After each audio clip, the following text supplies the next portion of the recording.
এবারে নিশি কুটুম্বদের টার্গেট বিভিন্ন মন্দির, দেবালয় থেকে বারবার চুরির ঘটনায় চরম উত্তেজনা ছড়িয়েছে। ক্ষোভে ফুঁসছে এলাকাবাসী। স্থানীয়দের অভিযোগ, নেশাগ্রস্ত যুবকদের দৌরাত্ম্যই এসব ঘটনার মূল কারণ। বৃহস্পতিবার রাতে শহরের অন্যতম প্রাচীন ধর্মীয় প্রতিষ্ঠান সাব্রমের রামকৃষ্ণ সেবাশ্রম থেকে চুরি যায় বিভিন্ন মূল্যবান উপকরণ, যার মধ্যে ছিল মৃদঙ্গ, হারমোনিয়াম, কাঁসা, ঘণ্টা, গীতা, ভগবত সহ বিভিন্ন সামগ্রী। এই চুরির ঘটনার পর স্থানীয়দের মধ্যে তীব্র ক্ষোভের সৃষ্টি হয়েছে। শুক্রবার সকালে বিষয়টি সাব্রুম থানার পুলিশকে জানানো হলে তারা ঘটনাস্থলে এসে তদন্ত শুরু করেন। ইতিমধ্যে এলাকাবাসী চোরেদের দ্রুত গ্রেফতার এবং দেবালয়গুলোর নিরাপত্তা নিশ্চিত করার দাবি তুলেছেন।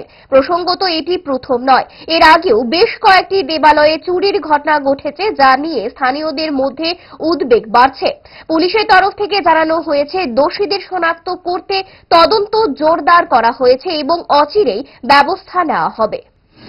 এগুলো আমাদের কাছে তো খুব মনে হচ্ছে যে নেশাগ্রস্ত সমাজের ব্যক্তিরাই এই ধরনের কাজগুলো করে থাকতে পারে, কারণ এই নেশাগ্রস্ত লোকদেরই বিভিন্ন সময় পুলিশ ধরছে দেখছি। পয়সার জন্য, সামান্য পয়সার জন্য ওরা ছোট ছোট এই চুরিগুলো আমাদেরকে বিভ্রান্ত করছে, হয়রানি করছে আমাদেরকে।